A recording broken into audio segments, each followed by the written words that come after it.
नमस्कार, SBT news में आपका स्वागत है। पेश है 23 मई रविवार सुबह 10:15 बजे राजस्थान की बड़ी खबरें। केंद्र सरकार ने वैक्सीनेशन पर एक कदम और बढ़ाते हुए निजी और सरकारी ऑफिसों में इसकी मंजूरी दे दी है। आदेश के मुताबिक एम्प्लॉय के साथ उसके परिवार वालों को भी ऑफिस में टीका लग सकेगा। स्वास्थ्य मंत्रालय के मुताबिक इंडस्ट्रियल कोविड वैक्सीनेशन सेंटर और प्राइवेट वर्क प्लेस में बने सेंटर पर उस प्राइवेट हॉस्पिटल की ओर से वैक्सीनेशन किया जाएगा जिसके साथ एम्प्लॉयर का टाई अप है। वहीं सरकारी ऑफिसों में 45 साल से ऊपर के लोगों को केंद्र की तरफ से और 18 से 44 साल के एम्प्लॉयज को राज्य की ओर से वैक्सीन लगाई जाएगी। राजस्थान के प्राइवेट स्कूल्स और शिक्षा विभाग के बीच तनातनी कम होने का नाम नहीं ले रही है। आरटीई के भुगतान के लिए शिक्षा विभाग ने ऑनलाइन पढ़ाई का जो रिकॉर्ड मांगा था वो देने से प्राइवेट स्कूल मना कर रहे हैं। शनिवार को इस पोर्टल पर आवेदन का अंतिम दिन था, लेकिन 25,000 स्कूलों ने विरोध दर्ज करवाते हुए पोर्टल पर आवेदन नहीं किया। महज 15,000 स्कूलों ने ही इस विभागीय आदेश की पालना की है। दरअसल इन स्कूलों में पढ़ रहे करीब 8 लाख बच्चों की फीस का भुगतान राज्य सरकार को करना है। शिक्षा विभाग को इसके लिए केंद्र सरकार से बजट मिल चुका है, लेकिन विभाग ने ऑनलाइन क्लास का रिकॉर्ड मांग लिया। इसके लिए प्राइवेट स्कूल पोर्टल पर आवेदन करना था।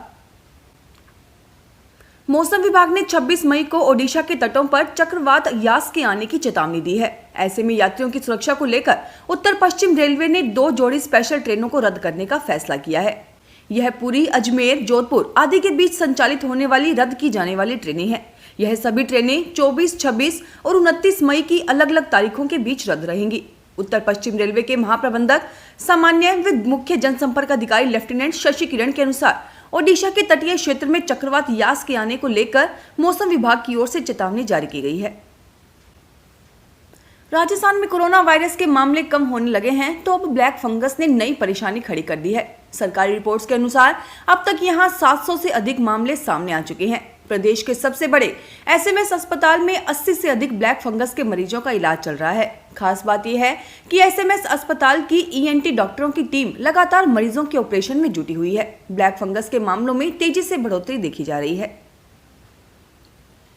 ताउते का असर अब खत्म होने के 2 दिन के बाद प्रदेश में मौसम फिर पलट गया। जयपुर, बीकानेर, सीकर, डूंगरपुर, टोंक, नागौर में तेज हवाओं के साथ शनिवार शाम को बारिश हुई। मौसम विभाग ने 13 जिलों में 2 दिन आंधी व बरसात होने का अलर्ट जारी किया है। बीकानेर, टोंक में लगातार बादल रहे और शाम को बारिश हुई। बांसवाड़ा व डूंगरपुर में सुबह से दोपहर तक बादल छाए रहे। दोपहर बाद आसमान खुला। 10 किलोमीटर प्रति घंटे की रफ्तार से हवा चली। रात करीब 12 बजे बाड़मेर में तेज आंधी चली और इसके बाद तेज बारिश शुरू हो गई। राजस्थान में मौजूदा लॉकडाउन की पाबंदियों को आगे भी जारी रखा जाएगा। गहलोत सरकार ने लॉकडाउन की अवधि को 15 दिन और आगे 8 जून तक बढ़ाने की तैयारी कर ली है। हेल्थ एक्सपर्ट्स और मंत्रियों ने लॉकडाउन बढ़ाने की सलाह दी है। गृह विभाग ने इसकी गाइडलाइन भी तैयार कर ली है। मंत्रिपरिषद की बैठक में भी लॉकडाउन को 15 दिन आगे बढ़ाने पर सहमति बनी है। 7 जून तक लॉकडाउन बढ़ाने पर विचार किया जा रहा है। मंत्रियों और विशेषज्ञों दोनों ने लॉकडाउन को 15 दिन तक बढ़ाने का सुझाव दिया। अब मुख्यमंत्री अशोक गहलोत अंतिम फैसला करेंगे कि लॉकडाउन 7 दिन बढ़ेगा या 15 दिन। दौसा में कोरोना की दूसरी लहर में भारी जनहानि होने और संक्रमण के फैलने से ध्वस्त हुई स्वास्थ्य व्यवस्थाएं अभी तक पटरी पर नहीं आई हैं। ऐसे में तीसरी लहर के आने भर की आहट से लोगों का कांप जाना लाजमी है। दौसा में 341 बच्चे कोरोना संक्रमित मिले हैं। यह खुलासा पिछले 21 दिनों के आंकड़ों से हुआ है।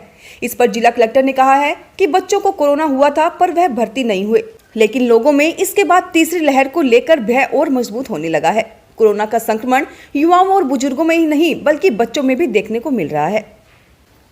राजस्थान के बांसवाड़ा जिले में 30 से ज्यादा प्रकार के आम की फसलें पैदा होती हैं। इनमें लंगड़ा, दशहरी, तोतापुरी, केसर, मुंबई ग्रीन, मल्लिका, चौसा और कलमी शामिल हैं।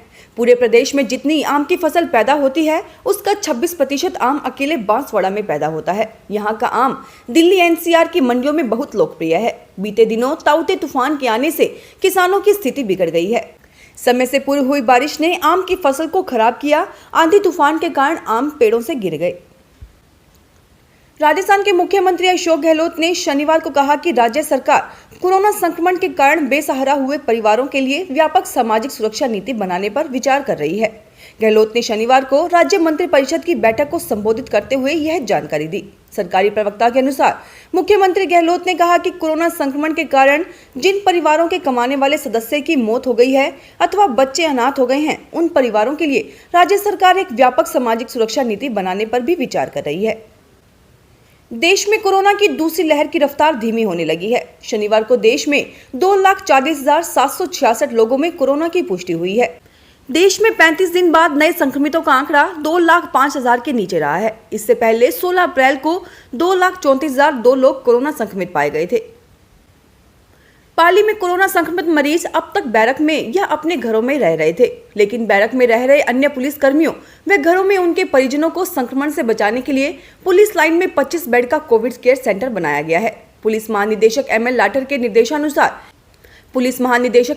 के निर्देशानुसार एसपी राहुल कोटोकी के नेतृत्व में ये व्यवस्था की गई है। एसपी कोटोकी ने बताया कि अब संक्रमित पुलिसकर्मी सेंटर में रहेंगे। उनके खाने से लेकर इलाज तक की व्यवस्था यहीं पर रहेगी। दवाइयां भी पुलिस प्रशासन द्वारा ही दी जाएंगी। भाजपा अध्यक्ष जेपी नड्डा ने बीजेपी शासित राज्यों के मुख्यमंत्रियों को चिट्ठी लिखकर कहा कि 30 मई को केंद्र सरकार के 7 साल पूरे हो रहे हैं। इस मौके पर मुख्यमंत्री किसी भी तरह का उत्सव या कार्यक्रम नहीं करेंगे। देश महामारी के दौर से गुजर रहा है। ऐसे में कोरोना से बेसहारा हुए बच्चों के लिए कार्यक्रम करें और जरूरतमंदों की मदद करें। सभी मुख्यमंत्री महामारी में अनाथ हुए बच्चों के लिए कोई योजना बनाएं जिससे वे आगे अपने पैरों पर खड़े हो सके। इस योजना को बीजेपी के सभी मुख्यमंत्री एक साथ एक ही दिन अपने राज्यों में लॉन्च करें। कोरोना वायरस को हराने वाले मरीजों के लिए एक अच्छी खबर सामने आई है। जापान की योकोहामा सिटी यूनिवर्सिटी ने एक स्टडी के बाद दावा किया है कि कोरोना संक्रमण से ठीक होने वाले 96% मरीजों में 1 साल बाद भी एंटीबॉडी मौजूद रही। जापानी क्योदो न्यूज एजेंसी के मुताबिक यूनिवर्सिटी ने पिछले साल संक्रमित हुए 250 लोगों पर यह स्टडी की है। इन सभी लोगों की उम्र 21 से 78 साल के बीच है और ये सभी पिछले साल फरवरी से अप्रैल के बीच कोरोना वायरस से संक्रमित हुए थे। Corona virus high blood pressure रोगियों के लिए ज्यादा खतरनाक साबित हो रहा है। हाई ब्लड प्रेशर को पहले ही एक खतरनाक बीमारी समझा जाता है, जो न सिर्फ दिल बल्कि किडनी और ब्रेन से जुड़े खतरे भी बढ़ाता है।